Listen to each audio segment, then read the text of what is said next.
Ko esiet sveicināti, dāmas un kungi, riteņgalvu un īpaši šodien BMX riteņbraukšanas cienītāji visiem, kam sirdī tuvs BMX.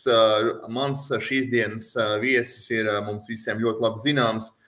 Nu jau Latvijas BMX izlases galvenais treneris, ilgadējs BMX kluba Tālava treneris, vīrs, kuram BMX ir asinīs jau no pašiem pirmsākumiem un nevienu putu sāls viņš ir apēdis šajā sporta veidā. Viņš zina visus braucējus, viņš zina visas pasaules, gan trases lielākās Eiropas, gan arī lielos komandu bossus un tā tālāk. Olafs Lakučs, dāmas un kungi. Es sveicināts, Olaf.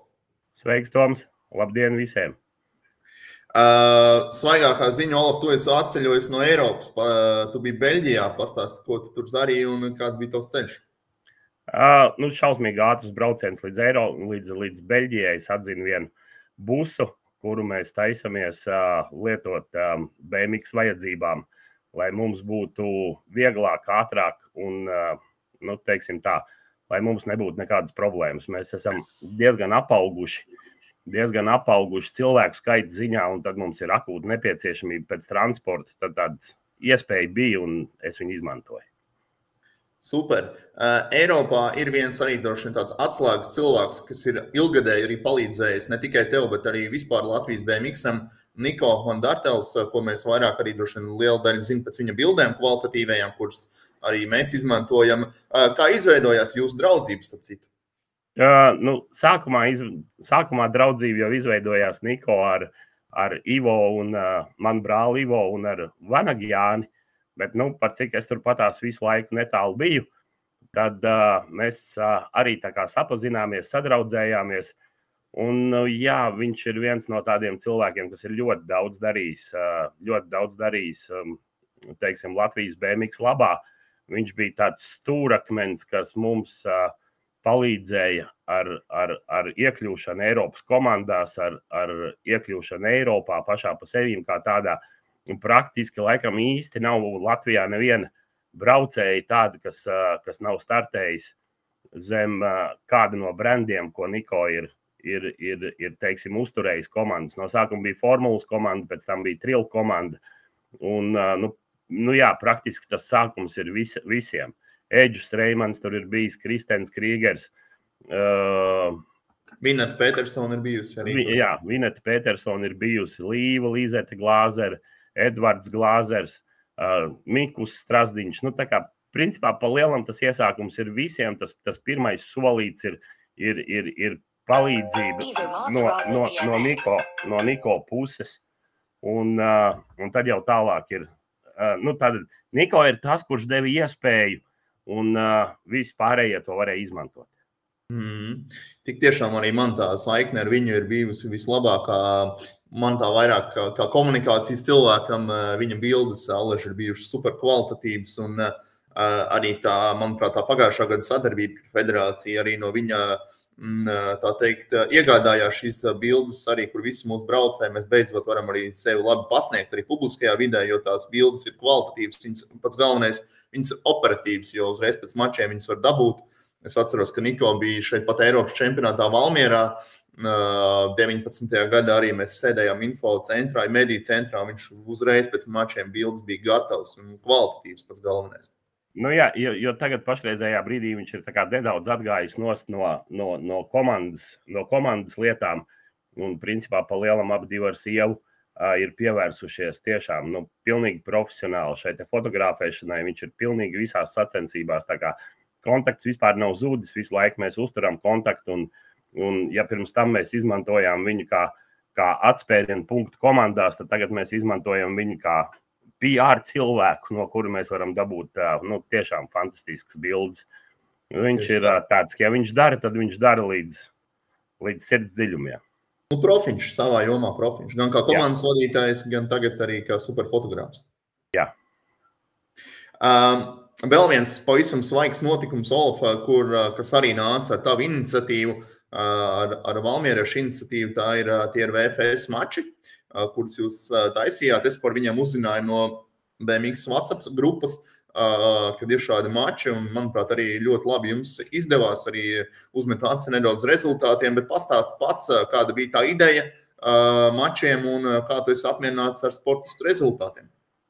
Nu, teiksim tā, tas ir tā kā vispārējās fiziskās kondīcijas pārbaude, kas mums dod iespēju paskatīties puišus, teiksim, ko viņi var izdarīt, ko viņi nevar izdarīt, tad, kad viņi dara kaut ko uz maksimumu, jo nevienmēr treniņos mēs pieņemsim, velkamies uz maksimumu vai skrienam tik ātri, cik mēs vispār varam paskriet. Tātad pārbaudīt šo te fizisko stāvokli pirms sezonas, visu sportistu fiziskās īpašības.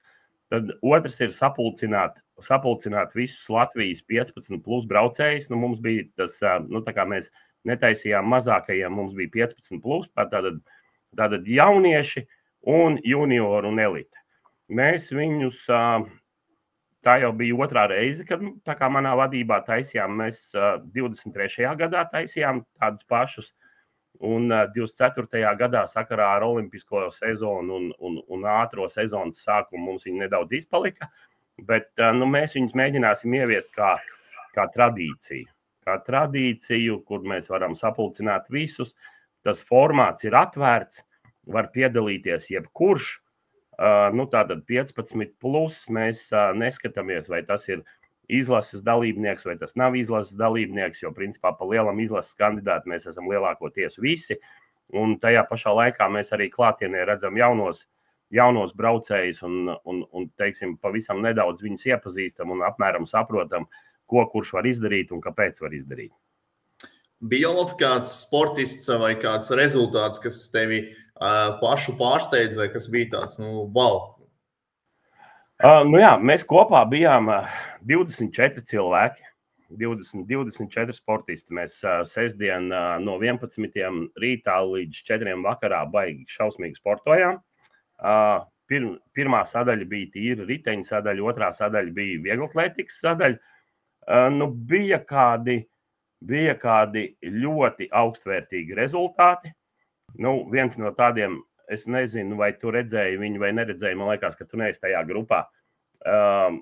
Kārlis Pedraudis uztaisīja tādu nosacītu vietējo rekordu, viņš augstumā uzleca 1,50 m, kas ir tāds diezgan ok. Plašākai sabiedrībai var pateikt tādu rezultātu, ja, ka tas nav vienkārši tāds pats viens, bet principā pa lielam puiši uzrādīja ļoti labus rezultātus, jā. Jā, kaut kur kāds bišķiņ nolūza, bet kopumā visi tiešām izlika visu sev pa 100% un bija patīkami skatīties, kad viņi cenšas.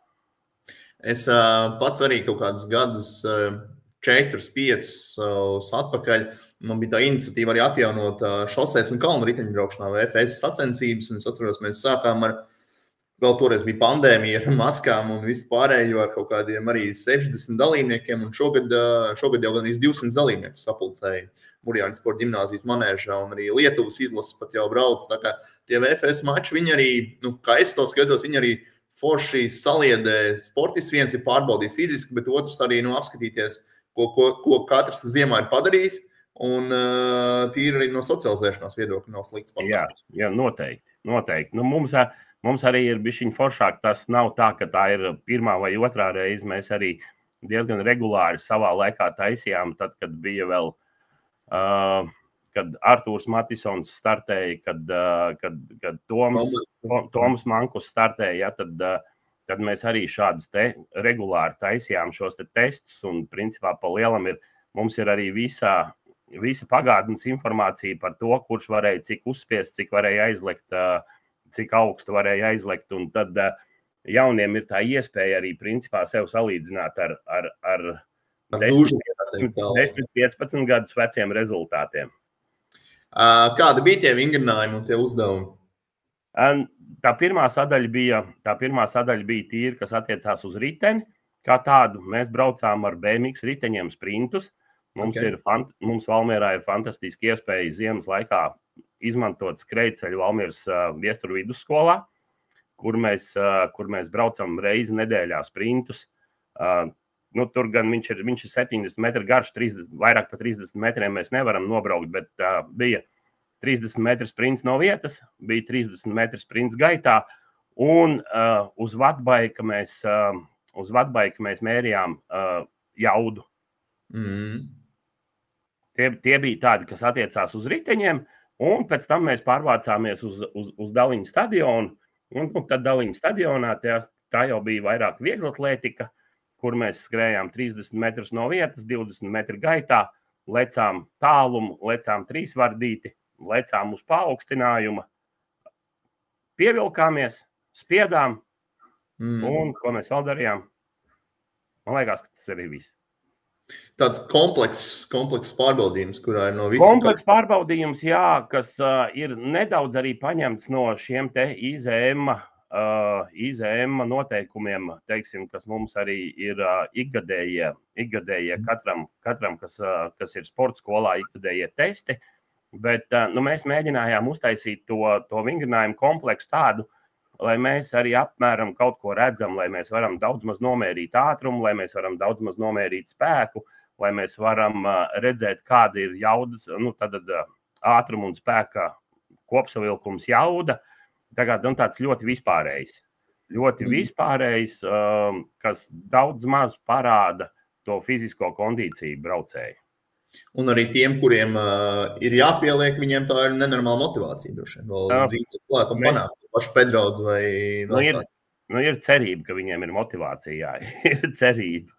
Ja, jo tu esi iedevis viņa platformu, lai būtu tā cerība, lai ar sevi salīdzināt. Jā, jo treniņi ir treniņi, bet tad, kad sanāk visi kopā un kad, pieņemsim, tā ir nedaudz savādāk gaisot kā BMX mači, tad, kad var salīdzināt šos te rezultātus, jā, agrāk manos laikos tas bija pats pa sevi saprotams. Rīt saruna kaut kādā vidusskolas vecumā sākās ar to, cik vakar uzspiedi. Ja, tad tagad vairs tas tā īsti nav, bet ir jādod tas iemesls, lai džeki varētu salīdzināt sevi savā starpā un lai teiksim, kaut kādu motivāciju viņi gūtu. Paturpinot nedaudz tālāk treniņu procesus un šīs lietas, padalies plašāk par savu ikdienu tieši kā trenera arodā, kā šobrīd notiek treniņu process no tava skatu punkta Valmierā un arī varbūt tie sportisti, kas brauc pie jums no Rīgas vai no citām vietām uz Valmieru, cik ir tas cilvēku skaits, ar ko tu reāli strādā dienā? Tā es baigi neesmu skaitījis, bet es domāju, ka visticamākais ir kaut kādi 10 ir. Mēs pašreizējā brīdī, tā kā mums ir tāds diezgan, teiksim, tas treniņu process, ir Ivo, kurš šeit strādā ar savējiem lielajiem. Mums ir 2 grupas, tā kā es esmu ar lielajiem un Ivo ir ar lielajiem. Mēs it kā strādājam katrs atsevišķi, bet tajā pašā laikā mēs minimums 2 reizes nedēļā satiekamies. Mēs satiekamies sprintos, kur mēs esam visi, un mēs satiekamies indorā, kur mēs arī esam visi. Tad svaru zāle un teiksim, vieglatlētika tā paliek uz katru individuāli. Treniņu process notiek 6 dienas nedēļā. Kuras ir brīvdienas, svētdienas? Svētdienas mēs atstājam baznīcai, jā.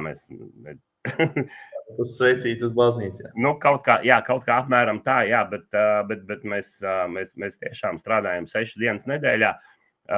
Bija neliela pauze novembrī, bet sākot no decembra jau ir visu laiku aizgājis. Es saku, mēs esam Valmierā apauguši diezgan ar lielajiem, teiksim, tie, kas ir championship klases braucēji, mums ir atnākuši no Rīgas. Šogad mācīties uz Valmieru un trenēties ir Puriņš, Černovs, Ozolnieks, ir atnācis jau pagājušajā gadā atnācis Cīruls un Pujiņš. Un tad nākošajā gadā vēl plānojam, kad arī Tūters nāks uz šeien, tā kā jaunā paudze lēnām velkās. Koncentrējās vienā vietā. Koncentrējās, jā, uz Valmieras pusi un tā komanda veidojās. Un pašreiz izskatās, ka tas ir tas pareizais ceļš. Jo galu galā es nedomāju, mans personīgais viedoklis, ka ne tikai Latvijā, bet arī tuvākajo valstu apkārtnē nav tādas vietas kā Valmiera, kurā ir 2 trases. Pirmām kārtām lielas, labas trases, otrām kārtām, kur ir super sporta infrastruktūra, vieglatlētikas manēža, peldbaseins, kas tik vēl jums, Olaf, tur nav Valmierā reāli, jums ir viss. Mums ir arī ziemas mēnešos, mums ir indoors. Ziemas mēnešos mums ir sprintu vieta. Mums ir nosacīti pašiem savu tīri BMX-am atvēlēt svaru zāli, kas ir Māra Stromberga trasē zem 8-metrīgā starta kalna, kur mēs, ja vajag, varam izmantot 24/7. Mums ir basēns, slidošana, un to visu mēs darām. Un viens no tādiem, kas Valmierā vispār pats pa sevi padara Valmieru šausmīgi patīkam, ir tas, ka līdz jebkurai vietai no jebkuras vietas aizkļūt līdz sporta bāzē ir 5 minūšu jautājums. Viss ir principā ļoti tuvu. Ļoti tuvu, un plus tam visam, tad, kad parādās, tad, kad pienāk vasaras sezona, tad vēl ir 2 trases. Es domāju, ka mums gandrīz pilnīgi viss ir nodrošināts, kas mums ir vajadzīgs, lai mēs sasniegtu labus rezultātus. Tomēr ir kaut kāda lieta tev pašam, ko tu vēl gribētu, lai tortē vēl to ķirsīt uzlikt pa virs? Ir kaut kāda tāda lieta? Teiksim tā, nenāktu pa sliktu tāds labs pamtraks. Tiešām, kas ir, teiksim, pasaules līmeņa pamtraks. Mums ir Valmierā pamtraks, bet viņš ir maziņš. Viņš ir maziņš un viņš ir teiksim, nedaudz aizpildīts vienmēr. Tāds. Bet ja būtu tāds tiešām tāds pamtraks, tad gan varētu teikt, kad ir 120% un kad vairāk neko nevajag. Super. Bet tas, ko tu jau man minēji, tas, ko tu, Olaf, minēji, kad tie puikas no Rīgas, es saprotu, Ozolnieks pat no Liepājas velkās uz Valmieru, tas jau ir kvalitātes rādītājs arī tam darbam, ko jūs darat ar tavu brāli, ar Ivo, kad, respektīvi, beidzot ir, nevis beidzot, bet jau kādus vairākus gadus ir tā sistēma izveidojusies, ka tiešām vadošie treneri strādā roku rokā un iet uz vienotu mērķi. Jā, tad 2 gadus atpakaļ, tad, kad es sāku tā kā uzņēmos vadību arī augstai klasei, tad tas galvenais nosacījums bija tāds, kad mēs nedalīsim nevienu ātrais, lēnais, sliktais, labais, kad mēs mēģināsim strādāt visi kopā, ka mēs redzam, ka tas ir viens no tiem pareizākajiem ceļiem, un kad mēs dodam iespēju jebkuram piedalīties mūsu treniņos. Mēs esam to treniņu grafiku pakārtojuši tieši cevišķi vasaras sezonā trasei, kur mums tūlīt pat jau būs 3. gadu, būs pilnīgi standarta laiki trasei, vieni un tie paši laiki, kur mēs tieši tāpatās kā VFS-ā, tad trasē arī ir 15+, visiem informācija ir zināma, un mums var piebiedroties jebkurā laikā. Tie ir 3 laiki nedēļā, kas mums ir trases laiki, un tātad praktiski tā galvenā doma ir tāda, ka mēs dodam visiem iespēju, un tad viss ir atkarīgs no pašiem, kurš to iespēju izmanto, kurš viņu neizmanto. Kā tev pašam tā ikdiena, tā dienas rutīna paiet, paņemsim kaut vai šo pašu standarta darba dienu, kad tu esi ziemas periodā Valmierā, treniņu plānošanas, tomēr arī esi atbildīgs par trasi un vispār, kā notiek tā tava ikdiena, tas arī ļoti interesanti. Es tā mēģinu sadalīt tā daudz maz. Līdz pusdienas laikam tas parasti es sēžu pie kompjutera, kaut kādas visas lietas, kas ir jāizdara kompjuterā. Tad es gan bišķi pagājis malā, bet es vēl joprojām skrūvēju riteņus. Tad es tādus nepieciešamākos darbus, vai pareizāk sakot, sarežģītākos darbus, kas ir vajadzīgi, tos es tad arī principā pa lielam pāris stundas dienā atvēlu arī riteņu skrūvēšanai. Un pēc tam vakars jau ir, sākot no principā 4 līdz 9, tie ir treniņi. Tāda arī praktiski. 2-3 treniņi, vai ne, dienā?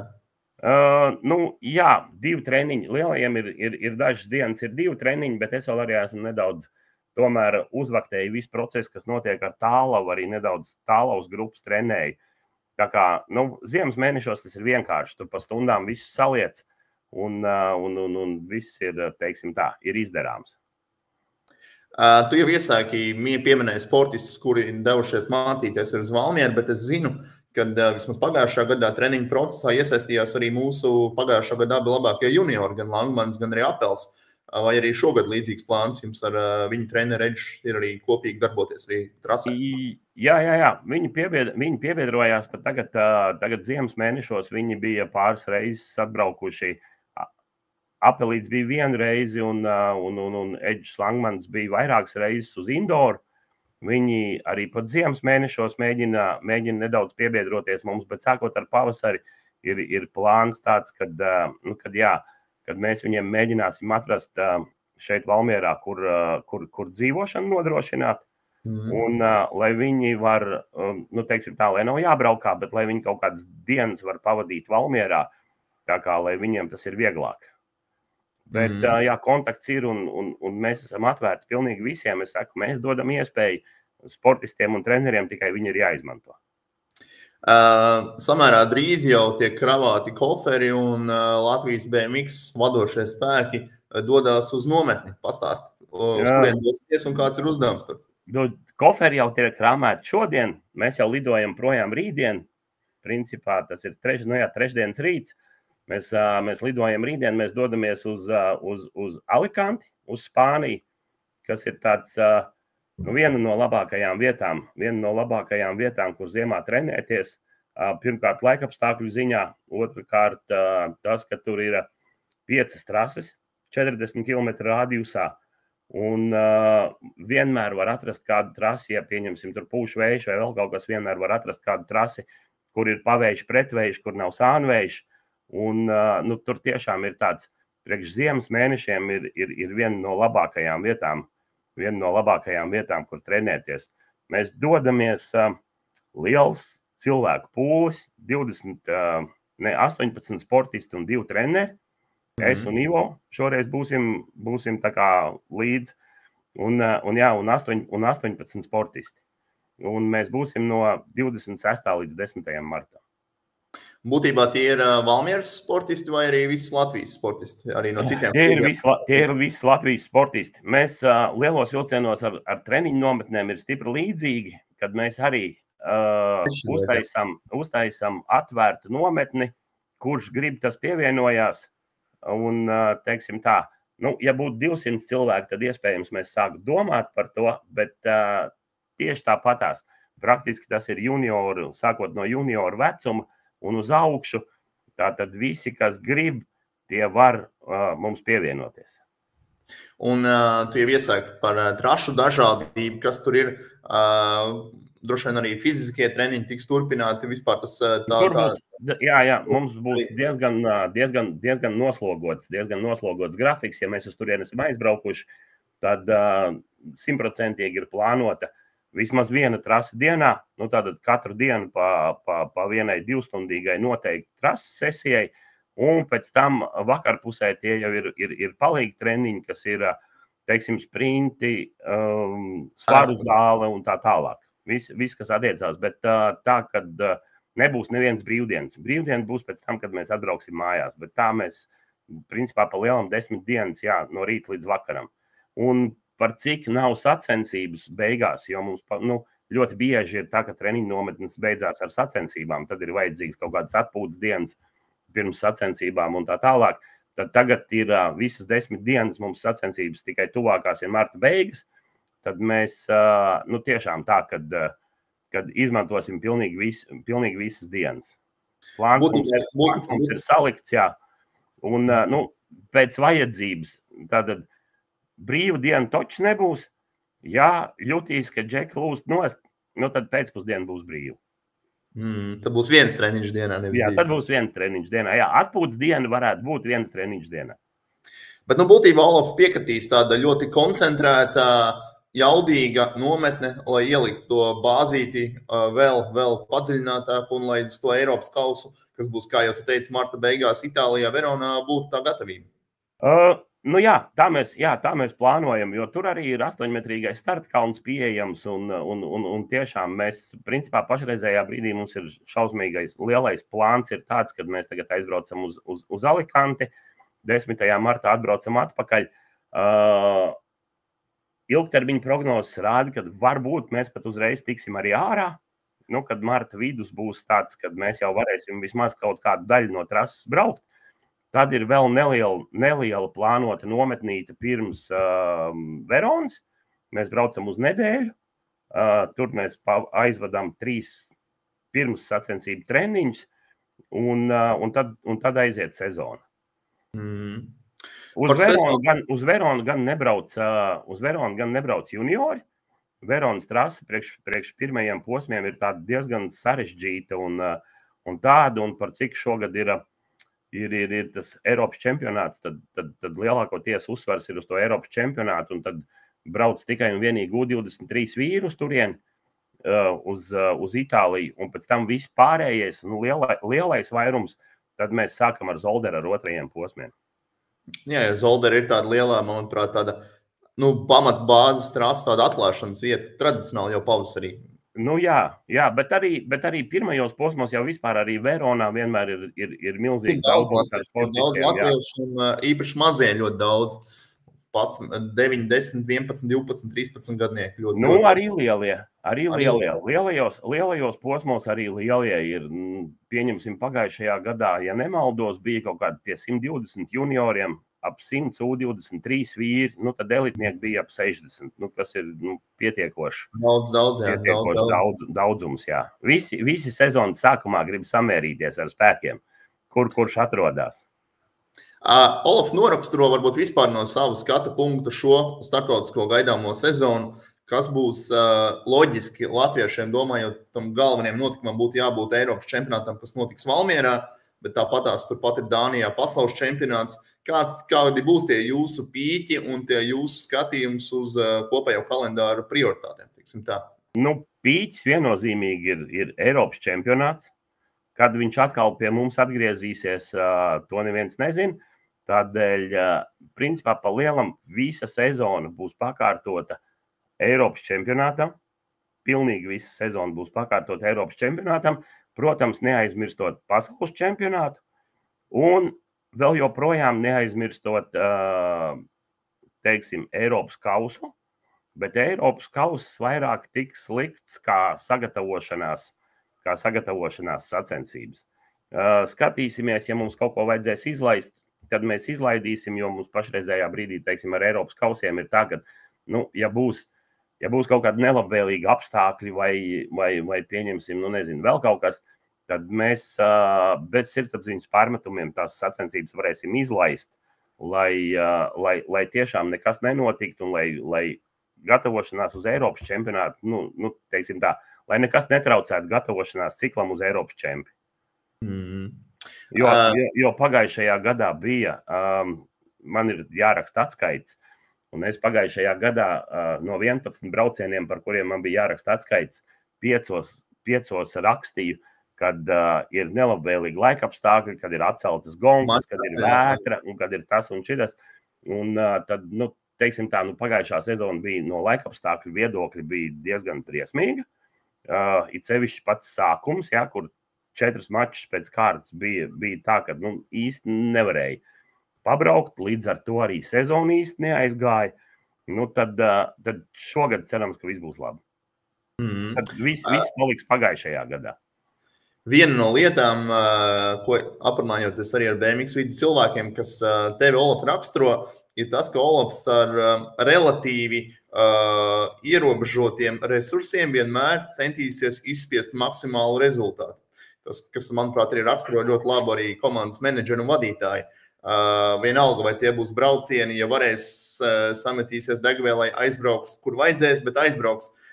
Vai tu piekrīti šim apgalvojumam, ka tu vienmēr koncentrējies uz to, lai arī izdarītu kvalitatīvi, cik no vien var to darbiņu un aizbraukt uz tiem mačiem? Es runāju par starptautiskiem pasākumiem. Es piekrītu. Tas mans viedoklis vai, teiksim, tā mana vīzija ir tāda, ka no sākuma ir jābūt idejai un pēc tam ir jāmeklē līdzekļi, nevis otrādāk, kad jūs man iedodat, pieņemsim, 1000 eiro un tad es izdomāšu, ko ar viņiem darīt. Kā man teicis, vienmēr ir teicis, ka nauda bija un būs, tikai pašreiz viņas nav. Tāpēc, ja ir kaut kāds mērķis, tad viņš no sākuma ir jāizdara un pēc tam jau jāsameklē nauda. Jo nauda ir tikai līdzeklis, lai kaut ko izpildītu. Ja mēs gribam aizbraukt uz kaut kurieni, mēs vienmēr atradīsim iespēju, kā aizbraukt. Nevarēs aizlidot, aizbrauksim ar mašīnu. Nevarēs aizbraukt ar mašīnu, aizbrauksim ar vilcienu. Bet, ja mēs to gribam izdarīt, tad mēs to izdarīsim. Vismaz es to izdarīšu. Tā ir tā tava filozofija, pie kuras, kas tev arī ļauj izdarīt daudz, un arī tie paši tavu sportistu rezultāti, arī Eiropas kausos un citur nebūtu iespējami, ja nebūtu tāda entuziasma, tāda plāna. Jā, jo situācija ir sekojoša, kad nedrīkst savus, teiksim tā, mērķus vai plānus vai sapņus ierobežot ar kaut kādu naudas plūsmu, ja, kad man nav un es nebraukšu. Vienmēr ir jāizdara viss, lai to atrastu. Jā, par pagājušo gadu runājot, kas man varbūt atmiņā ir iekrits, runājot par taviem sportistiem, tad noteikti tas bija pasaules čempionāts, kurā, manuprāt, tiešām ļoti labu sniegumu demonstrēja Emīls Mārtiņš Treimans. Jā, varbūt pusfinālā nedaudz nesagāja, bet tās sniegums līdz pusfinālā, manuprāt, viņš viennozīmīgi bija fināla cienīgs braucējs tajā pasaules čempionātā. Kā tev pašam no pagājušā gada savu top sportistu sniegumiem? Protams, arī Pedraudža uzvara Eiropas kausa posmā, bet jā, man personīgi iekrita Emīla sniegums. Varbūt kā tev bija? Teiksim tā, vienu Emīlu tā varbūt, kad nevajag izcelt, jā, bet katrā ziņā tas pasaules čempionāts bija, tā kā viņa gonka nesagāja, viņš bija pelnījis būt finālā katrā ziņā tajā dienā. Un tas sniegums, ko viņš rādīja, tur tiešām viņš bija pelnījis būt finālā. Bet, protams, nedrīkst aizmirst arī Noa, kuram ir pasaules čempionātā 20. vieta, ja, kurš arī rādīja ļoti labu un stabilu sniegumu. Teiksim tā, lielākā vai mazākā mērā mēs mērķus un tās gaidas izpildījām pagājušajā gadā. Mēs esam ņēmuši, teiksim tā, vērā to, kā notika sagatavošanās, jo principā arī pa lielam sanāca tā, kad Emīls uz pasaules čempionātu bija kā sparinga partneris pievienots Kristenam, kurš gatavojās uz olimpiādu, un tad viņi aizvadīja tādas palielas treniņu nometnes, un šīs te treniņu nometnes, teiksim tā, deva savu milzīgo artavu, visā tajā pasākumā. Netik labi sagāja Eiropas čempionātā, bet kopumā, teiksim tā, kad rezultāti bija pagājušajā sezonā bija apmierinoši. Teiksim labi. Brīžiem ir ļoti labi, brīžiem atkal nosēdinās. Jā, brīžiem ir ļoti labi. Es saku, jo mums pagājušajā gadā jau iepriekš minēju un vēlreiz atgriežos pie tā paša, kad mums tā īsti neaizgāja sezona, kad mēs aizbraucām uz Franciju, kur bija C1 gonkas, un pēc tam nākošajā sarjansā nākošajā nedēļā bija Eiropas kausa pirmie posmi. Tad tur mēs ietrāpījām šausmīgos laikapstākļos, kur tajos C1 gonkās braucām nevis no 8-metrīgā starta, bet no mazā starta kalnu pilnīgākajā Lietuvā, tādā, kad ja iziet uz 1 minūti. Izšķirētā pasākumā būtībā.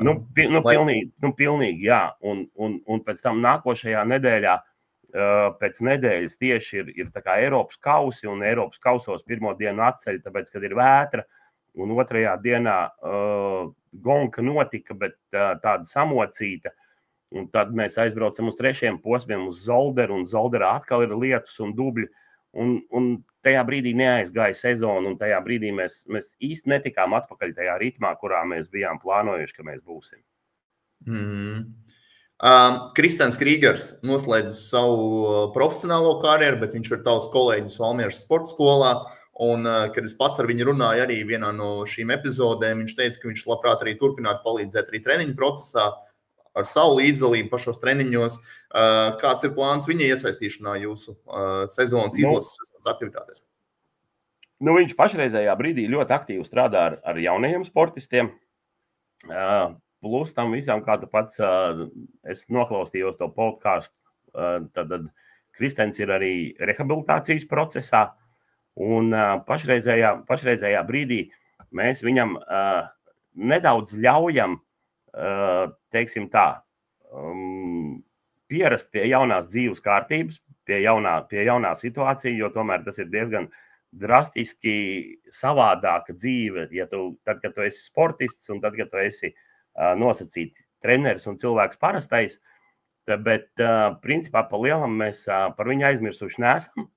Pašreiz mēs, teiksim tā, uz pašiem pirmajiem posmiem mēs neesam viņu nekur plānojuši, bet ir tā, ka mēs par to esam runājuši, un tad mēs skatīsimies, teiksim tā, kur mēs viņu pēc iespējas labāk un teiksim, liederīgāk varam izmantot. Paturpinot šo pašu tēmu, pa Kristēnu runājot arī, tu biji Olimpiskās komandas sastāvā, tu piedalījies kā mehāniķis, pareizi, Olaf, tas tavs status bija. Jā, tehniskais cilvēks, bet, principā, jā, es biju atbildīgs par riteņu tehnisko stāvokli. Un šī nebija tava pirmā olimpiāda, jo arī Pekinā tu biji klāt pie Stromberga pirmā zelta. Tieši tādā pašā statusā. Pastāsti, kā tu salīdzināsi šīs divas olimpiādas, kā tev pašam tur bija uz vietas, skaidrs rezultātus varbūt noliekot malā, bet viss tā atmosfēra un tās sajūtas, ko tu noķēri šajā olimpiādē, salīdzinot ar Pekinu? Teiksim ir tā, kad pie tām sajūtām mums viss notiek. Pie tām sajūtām nedaudz pierod. Tad, teiksim tā, pirmā olimpiāde bija visneaizmirstamākā, bet man pašam pa sevis kā tādam pirmā olimpiāda bija vispār, tad, kad es biju devies līdz kā atbalstītājs un skatītājs 2000. Gadā Ivo, kad viņš brauca strekā. Es biju Austrālijā Sidnejā uz olimpiādu. Tad tas, protams, pirmais iespējas 25 gados, kur ir olimpiāde kopā ar Austrāliju, ķenguriem un tā tālāk, tad tas ir tāds vispaliekošākais. Pēc tam viss pārējais jau, teiksim tā, sāk lēnām palikt par darbu. Ķīna arī bija savādāk, jā, bet realitāte jau ir tā, kad aizbraucot uz olimpiādu, tas ir tiešām tīrs darbs. Kad tev ir jābūt tur, tev ir jābūt tur, tikos, tev visam ir jābūt kārtībā. Un tā kā, teiksim tā, tās 5 dienas tādā bišķītiņa uzvilktā stāvoklī ar tādu domu, ka, ja nekas nenotiek, viss ir baigi forši, bet tajā pašā laikā, ja kaut kas notiek, vai tiešām es visu esmu paņēmis līdzi, vai tiešām es visu izdarījis, lai teiksim, sportistiem no tehniskā viedokļa viss būtu tā, ka viņiem par to nebūtu jāstraucās. Es tā ceru, ka kādi izaicinājumi tehniskajā ziņā, tieši ar ričukiem tādi, kādi asap situācijas, kur vajadzētu momentā norēģēt? Olimpiādēs nebija. Ir bijuši, jā, protams, visā garajā karjerā ir bijuši, bet olimpiādēs mēs bijām sagatavojušies diezgan. Olimpiādēm gan es dabūju skrūvēt riteni, jā, pēc Kristēna kritiena. Bija 20 minūšu laika, lai es, teiksim, viņam bija nedaudz apskādēts ritens, ja, viņu saliku atpakaļ. Viņam gan, diemžēl, kā bija, tā bija, viņam nebija vairs tālāk jābrauc, jā, bet bija. Tu biji savu darbu izdarījis, bija gatavi. Bija tāda bišķiņ tāda situācija bija. Padalies no savas karjeras, no saviem piedzīvojumiem, kur ir bijusi tā, varbūt tāda trakākā lieta, kas tev kā riteņu meistaram, kā mehāniķim ir bijis jāpaveic super īsā laikā. Nezinu, varbūt ejot jau uz startu kādam riepu izšauju, varbūt vēl kaut kas, varbūt kas ir trakākais bijis? Vienu, ko es toču atceros, un ko es tagad, teiksim, es nezinu, vai es tagad to varu izdarīt, bet toreiz es to izdarīju, tas bija šausmīgi sen tālajā Francijā, kur man vajadzēja brālim Ivo pārspieķot ratu priekšējo, jo viņš pirmajā aplīkā izbrauc trasē, tā viens francis viņam ar pedāli iebrauc ratā, un, teiksim tā, tajā laikā rezerves rati mums nebija līdzi, bija jāizskrien līdz veikalam, jānopērk spieķi un jāsaspieķo rats. toreiz točni atceros, ka es to izdarīju 19 minūtēs. Atskrēja, sataisīja. Jā, es nezinu, vai es tagad esmu tik ātrs, bet toreiz es to izdarīju. Nu, un tad vēl viens tāds paliekošākais, teiksim, kas bija, tas bija, kad mēs bijām kāds 3-4 gadus atpakaļ Somijā uz šo te Nordic kausu. Tad, tieši pirms starta, tagad piestājās pie starta, mūsējie tur bija tikuši visi finālā, un tieši jau ejot pie starta, principā Kārlim Pedraudzim bija mīkst riepa, un tā vieta, kur mēs atradāmies, bija pilnīgi pa diagonāli lielajai trasei. Nu, tad viņam bija jānokāpj no barjeras, jāatskrien līdz manīm, bija jāuzpumpē, tā kā jāstais riepa, kur, starp citu, vienreiz jau ielika, kam ir iekšā tā pārsprāga, tad es ieliku vēl vienu, un tad viņš aizskrēja apakaļ uz startu, un tad viņš beigās vēl vinnēja gongu. Nu, tādas. Kur asins spiediens puskāja pats no sevis. Nu, diezgan, jā. Diezgan. Tāpēc es vienmēr mēģinu paņemt līdzi un turēt kaut kādus tādas lietas, teiksim tā, lai to pēc iespējas ātrāk ir izdarīt.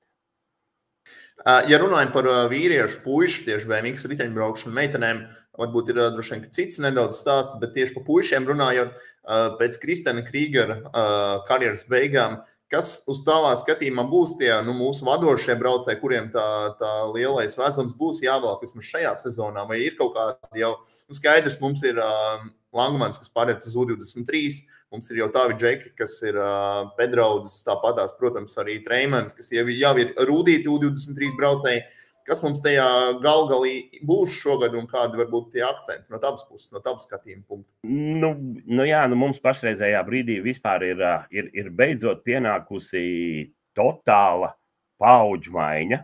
Ja pirms tam mums vēl kāds bija, pieņemsim, Kristens bija no tām iepriekšējām paudzēm un Strasdiņš Mikus bija arī plus mīnus no tās paudzes, ja tad pašreizējā brīdī ir tā, ka visi viņi ir beiguši karjeru, katrs savu iemeslu pēc, bet ir beiguši karjeru, un mēs esam tagad pašreizējā brīdī ļoti jauna komanda, ja? Mums ir 21 gadu veci, ir vecākie braucēji, mums praktiski, nevis praktiski, bet reāli nav neviena elitnieka palicis.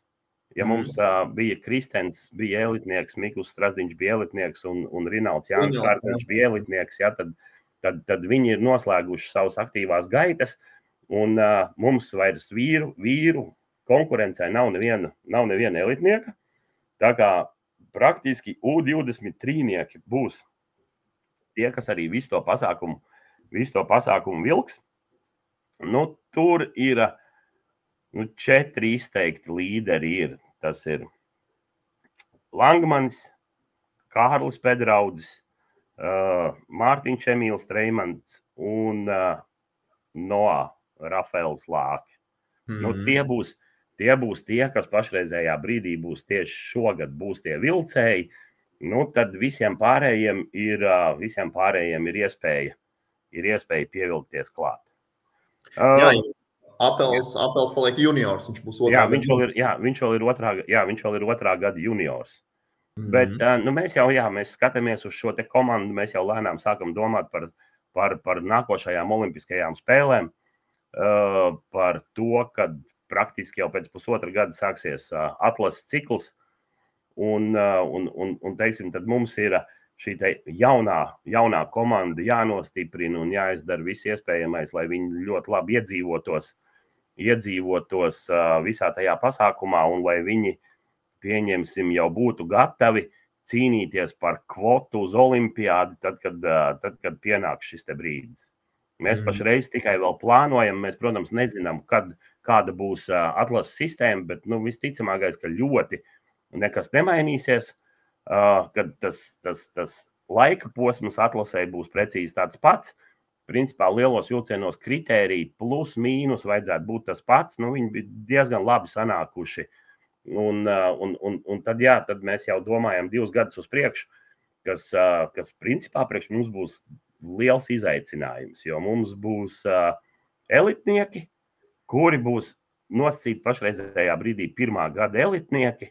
Ja, Langmanīts vēl joprojām pat būs U23 tajā brīdī. Tā kā būs jāpaschēmo. Tad būtībā Olaf, tas laiks spēlē par labu mums šobrīd, kad šī atlase vēl nav sākusies. Mēs varam to savu darbiņu izdarīt, savu to komandu vēl tikai nostiprināt, pilnveidot un attīstīt, lai tajā brīdī, kad sāksies atlase un kad jau Treimans un Pedrodis jau būs elites braucēji pēc kvalifikācijas un Langmans arī, ja vajadzēs tīri teorētiski var pievienoties viņiem, tad tas jau būs mūsu lielais pluss. Jā, protams. Mēs pat labprāt gribētu, lai mums kāds iedod laiku 4 gadus, bet diez vai mums kāds 4 gadus dod. Tā kā jā, mēs principā pa lielam tikko, ka olimpiāda beidzās, tā mēs tīri teorētiski jau sākam domāt par to, kā mēs izskatīsimies nākošajās olimpiādēs. Un tas tomēr ir viens no tādiem, teiksim, lielajiem mērķiem. Pats pirmais lielais mērķis ir pārstāvniecība olimpiādē, un pēc tam jau ir tālāk rezultāts. Jāsāk ir ar to, kad mums ir jāpārstāv Latvijas valsts olimpiādē, un pēc tam tad mēs tālāk domāsim par rezultātiem. Jā, atceramies iepriekšējo atlases sistēmu, jau kvalifikācijas kārtību, kurā Kristēns kvalificējās pēc pasaules čempionāta rezultāta. Tas ir viena lieta, un, protams, vēsturiski iepriekš mēs allaži esam kvalificējušies tieši pēc nāciju ranga. Šī jaunā kārtība, kad nav vairs individuālais rangs, ir šis te pasaules čempionāts, ir šie te būtībā 2 mači, jo 2 pasaules čempionāti tika vērtēti, tas arī jāņem vērā. Tavuprāt, priekš mums ir labs scenārijs? Tas individuālais rangs bija nedaudz, teiksim tā, viņš bija nedaudz vieglāk izskaitļojams un nedaudz vieglāk paredzams, un bija iespēja tāda, kad, teiksim, varēja aizbraukt kaut kur uz kaut kādām sacensībām, savākt punktus, teiksim, braukāt pa visu pasauli, tur, kur ir pēc iespējas mazāk braucēji, bet kur pēc iespējas vairāk punkti. Ja, tad viņš bija tāds kā vairāk prognozējams un paredzams, kur tu varēji vilkt līdzi, teiksim, un visu skurpulozi rēķināt. Tad šis te pasaules čempionāts, tas ir tāds ļoti neprognozējams pasākums, kur, ja gonka aiziet, tad viņa aiziet, ja gonka neaiziet, tad neaiziet. Tad pasaules čempionāts, tas ir 50/50. Jo viņš jau pirms tam bija. Ja tagad ir 2 kvotas no 2 pasaules čempionātiem, tad tajos iepriekšējos noteikumos bija tikai no 1 pasaules čempionāta un 1 individuālā ranga. Ja, tad, ja pirms tam bija tikai 1 rezultāts 50/50, tad tagad ir 2 rezultāti jau uz 50/50. Bet paldies Dievam, viņi ir 2, kuri nav blakām, bet viņi ir ar gadu starpību. Jā, tā kā tas ir tāds uz ko var tiekties. Bet mēs ļoti gribam izdarīt tā, lai mums nebūtu jāpaļaujās uz šo te nosacīto veiksmi, kas ir 50/50. Kad mēs gribētu, teiksim tā, sasniegt tādu līmeni, lai mēs stabili jau caur nāciju rangu varētu kvalificēties kā viens cilvēks, pagaidām viens. Vecie labie laiki diez vai būs tik ātri atpakaļ, kad mēs būsim 3 olimpiādē, bet jāņem jau arī vērā fakts, kad kvotu skaits ir samazinājies no veciem labiem laikiem. Tagad ir 24. Jā, tad bija 32, tagad 24. Jā, un tad toreiz ņēma vērā neierobežotu skaitu sacensības, tad tagad viņas ir noteikts skaits sacensības. Bet pats galvenais, galvenais mērķis ir caur nāciju rangu dabūt vietu un darīsim visu un mēģināsim saschēmot tā, lai tas viss notiktu. Kopumā varbūt izējošs, sekojošs jautājums, uz ko virzās, teiksim, tā profesionālais BMX sports, tādā ziņā lielvalstis ieguldruši, ka vēl vairāk šis te naudiņas iekšā attīstās zinātnē un tā tālāk. Arī mēs, gan tu, gan Ivo, esat savas jomas vislielākie profesionāļi, arī Edžs Treimans tāds pats, un arī citi treneri pavisam noteikti. Uz ko vispār globāli šobrīd iet BMX, un vai mēs varam to līmeni pieķert klāt, teiksim, to vadošo valstu līmeni? Es domāju, ka mēs varam. Principā pa pašreizējā brīdī diezgan attīstās.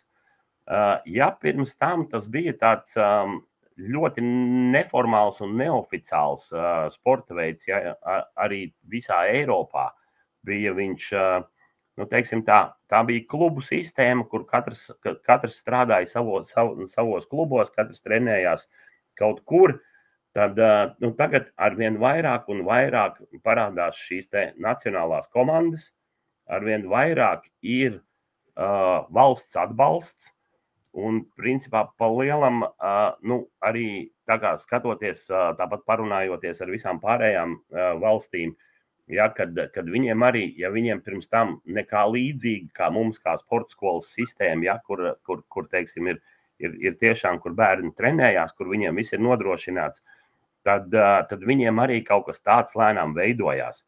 Viņiem veidojās arī tādas struktūras, kā pieņemsim mums lokāls augstas klases, nu, tā kā sportistu sagatavošanas centrs, ja, kad es zinu, ka tāds pats ir arī tagad izveidojies Beļģijā, kad viens no otra paņem kaut kādu labāko pieredzi un principā tas līmenis aug.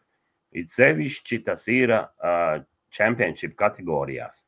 Viņš iet uz augšu un tie cilvēki paliek arvien vairāk un vairāk, es saku, tur pieņemsim 120 juniori, ja, sabrauc no visām malām, un 100 U23, nu, kas ir tāds pieklājīgs skaits. Tas jau ļoti nopietni. Līmenis aug. Un arī tie paši mūsu tiešie konkurenti, jau tu pieminēji Beļģiju, bet tāpatās, protams, arī Itālija, Vācija, ar kuriem mēs esam podušies jau man kāds 8 gadus visu laiku tādā nāciju rangu līmenī, arī viņi jau nesēž uz vietas, un arī viņi, tāpat kā mēs, mēģina atrast labāko un pilnveidoties. Jā, aug kopā, komandas trenējās kopā, tiek taisītas nacionālās izlases, viņi ir atraduši kaut kādu tieši tādu pašu iespēju, kad teiksim, visus sapulcināt vienā vietā, kaut vai vismaz 2 vai 3 reizes nedēļā, bet taisīt to sparingu un teiksim, nu, tiešām attīstās. Mēs nevienā brīdī nedrīkstam palikt kaut kur maliņā vai teiksim, ieslīgt pašapmierinātībā, kad visu laiku jātur ir roku uz pulsa. Olaf, varbūt sarunas nobeigumā vēl viens jautājums no manas puses. Tevi apstiprināja, kā Latvijas BMX izlases galveno treneri. Cik tev pašam, nu, tīri personiski šis apstiprinājums un šī nominācija ir pirmām kārtām svarīga, un otrām kārtām arī, kā tu skaties uz viņu, kā arī uz tādu novērtējumu tavam līdz šim ieguldītajam darbam? Ar šito jautājumu vajadzēja sākt. Bet nu, jā, liels paldies par protams, federācijai par izrādīto uzticību.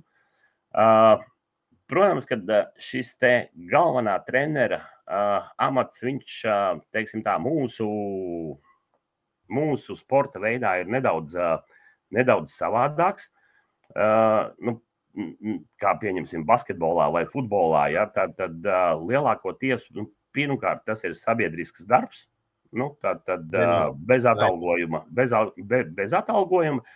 Otrs, kad nekas jau tādos lielos vilcienos nemainās, ir tikai piešķirts šis te nosaukums un, teiksim, mēs to lielos vilcienos taisam to, teiksim tā, nav tā, ka viens treneris, es neņemšu kādus bērnus no kāda nost vai, teiksim, sportistus un nemēģināšu viņus trenēt.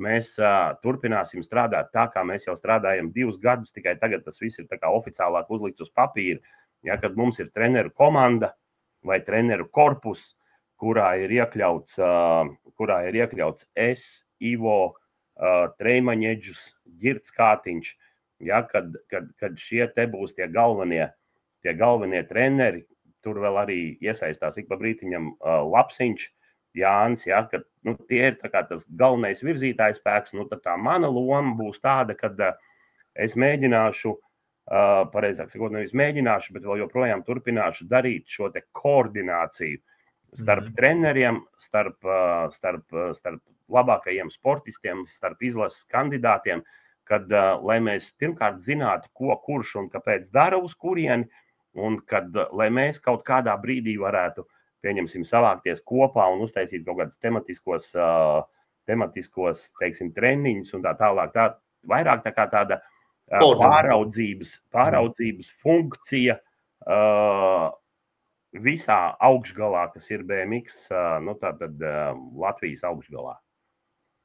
Apmēram tāds, bet jā, mēs neko kardināli nemainīsim, mēs turpināsim tieši tāpatās strādāt un es saku, un mēģināsim arvien vairāk un vairāk, jo mēs apaugam, mēs mēģināsim arvien vairāk un vairāk iesaistīt palīgus, to pašu Treimaņeģu, kā jau minēju, ja, tad Kristenu Krīgeru, ja, tad visi, kuri ir ar kaut kādām zināšanām, pieredzi, kaut kādām iespējām, ja, tad mēs tos, jo rēķini, ja mēs tagad braucam 20, tā ir vesela futbola komanda. Ja? Ar daudziem rezervistiem.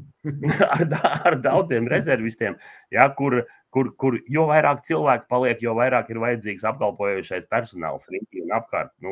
Teiksim, ir tas pats kaut vai 20 cilvēkiem, ja vienā dienā kaut kas saplīst, kaut vai tas pats mehāniķis, pieņemsim, ja, viss, kas attiecās, pieņemsim uz medicīnu un tā, mēs jau pašreizējā brīdī ļoti tēlojam dievus no treniņu viedokļa, ja, kad mēs mēģinam būt lietas kursā par visām lietām, bet īstenībā jau tā nevajadzētu būt, ja, kad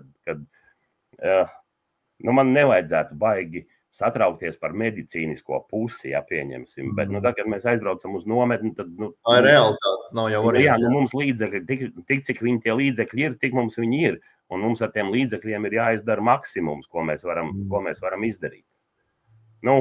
Apmēram ir tāda mums pašreizējā brīdī situācija, es saku, vienkārši mēs jau tā strādājam 2 gadu garumā, nekas tā kardināli nemainīsies. Principā pa lielam mana ikdiena vai pieņemsim Ivo ikdiena vai Eģis ikdiena, viņa nemainīsies nekā, tas ir vienkārši sadalījums uz papīra. Sadalījums uz papīra, jā, un protams, es esmu pagodināts, kad man ir piešķirts, jo redz, mēs vienu laiku dzīvojām vispār bez tā kā izlases galvenā trenera, nebija mums nodefinēts kā izlases galvenais treneris. Bet jā, tajā ziņā viss baigi labi notiekās, jo pieņemsim pašreizējā brīdī arī pēdējā klubu sapulcē, teiksim tā, gāja runa arī par jaunajiem sportistiem, kas ir 11, 12, 13, 14 gadu vecie, ja, kuri, teiksim, neietilps tajā championship kategorijā vai, teiksim, jauniešu kategorijā, tad tas ierosinājums no klubu puses arī bija tāds, kad ar viņiem arī vajadzētu kaut kādā zināmā veidā, pieņemsim, pastrādāt kopā un ļaut viņiem kaut kādā veidā arī, teiksim, satikties kaut kādos koptreniņos un vēl kaut ko. Un ļoti labi, kad, pieņemsim, Mārups klubs un tieši Niks Roškalns, ja, teiksim tā, ka izteica gatavību uzņemties šo te procesu, nedaudz vadīt, jā, un kad mēģinās viņu, teiksim, arī to jaunāko galu, ja, teiksim, uztaisīt kaut kādā koordinētu attīstību, teiksim, un sekos. Lai viņi jau līdz tiem 15, 16 gadiem jau ir sagatavotāki vēl, un jā. Arī tad tev un pārējiem treneriem, kas strādās jau ar lieliem, būs krietni vieglāk. Jā. Jo es saku, jo mums klubos mums ir pietiekoši labi treneri, mums tas pats, teiksim, Niks Roškalns vai Edvards Emīls Liberts, ja, viņi ir izgājuši augstas klases sagatavošanas centra skolu šeit Valmierā, viņi tagad ir aizgājuši strādāt par treneriem, viņiem tā nosacītā zināšana un pieredze kaut kāda zināma ir, viņi ir redzējuši visu šo te procesu, tad pašreizējā brīdī ir tā, ka, es arī gaidu lielākoties no visiem riņķī un apkārt, lai viņi uzņemās šo te iniciatīvu, lai negaida, ka kāds viņiem atnesīs kaut ko uz paplātes, tā kā pateiks, izdarīt, jo mēs jau arī, redz, mēs strādājam ar lielajiem, kā tu pats dzirdēji, tie 20 cilvēki, ar kur mēs braucam uz nometnēm, tas ir ikdienā, viņi ir precīzi tieši tā paši, ko mēs strādājam, un kad mēs varam izdarīt daudz, bet mēs nevaram izdarīt vairāk, kā mēs varam izdarīt. Jūs neesat roboti, un tas arī nav jādara.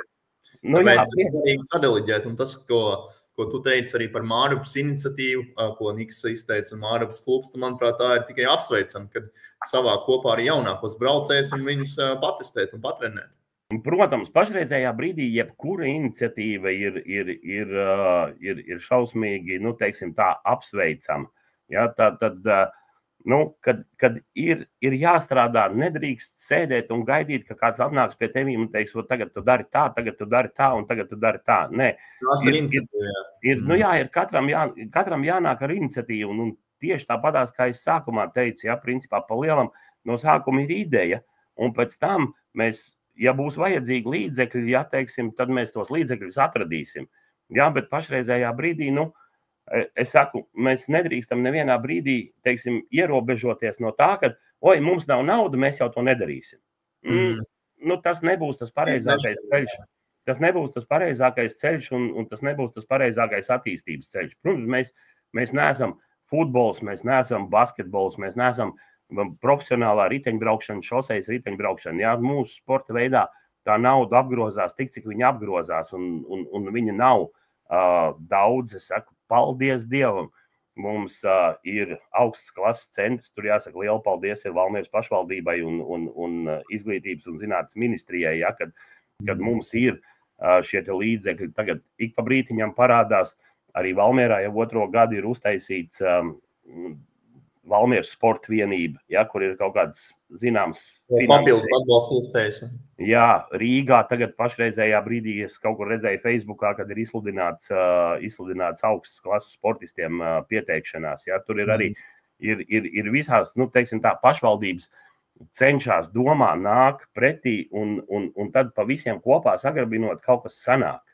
Kaut kas sanāk, tas it kā liekas, ka līdzekļi, viņi, protams, kad nekad nebūs tik daudz, kad varētu teikt, mēs nezinām, kā viņus iztērēt, ja? bet kādā ziņā pašreizējā brīdī tā situācija, lai vai kāda arī viņi ir kopējā ainā, teiksim tā, salīdzinot ar kaut kādiem 7, 8, 10 gadiem atpakaļ, tad viņa lēnām ir sakārtojusies un paliek. Protams, viņa visa ir balstīta uz rezultātiem. Tā jau bija, man liekas, arī sportā kopumā. Jo tas ir tikai un vienīgi normāli. Ja tu esi... Ja tavi darba augļi, ja tu labi strādā, ja tu labi trenējies, tad tu vari sasniegt labus rezultātus. Ja tu sasniegt labus rezultātus, tu dabūni atbalstu. Ja?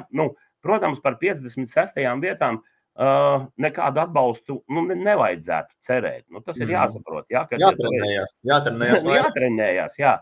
Un tāpēc es saku, tāpēc mums ir tāds viss kopā, kad mēs dodam šo te iespēju, lai jebkuram ir iespēja, lai nebūtu tā, teiksim, kāds teikt, man jau nebija tāda iespēja. Iespēja tagad ir visiem. Tikai un vienīgi katram pašam ir jāizmanto tā iespēja. Tieši tā. Olaf, es noteikti gribētu vēl ar tevi runāt daudz, jo mēs nepieskārāmies tādām ļoti svarīgām tēmām kā Latvijas BMX, kalendārs, klubi un tā tālāk. Bet es domāju, ka to mēs varētu ielikt daudz punktu un tikties kādā vēl reizē, jo man tiešām būtu interesanti parunāt ar tevim arī par šīm tēmām, jo tava milzīgā pieredze gan tālauks klubu vadīšanā, gan maču organizēšanā arī ir vesels atsevišķs podkāsts, manuprāt, stāsts. Tā kā es domāju, šeit ieliekam daudz punkti. Tikai pēdējais jautājums no manas puses tev. Olaf, kāds ir tas tavs iekšējais mērķis šim gadam? Nevis Latvijas kopējs, bet tieši tavs kā Olaf Lākuča mērķis, ko tu gribi šogad izdarīt? Pirmkārt, es esmu nedaudz uzņēmies tādu tā kā iniciatīvu vai pieņemsim, iniciatīvu. Nedaudz pārbūvēt Māra Stromberga trasi. Tad viens no tādiem mērķišiem ir tāds, ka es gribētu, lai man sanāk tā, kad pēc sacensībām visi saka, ka tā bija ļoti braucama trase.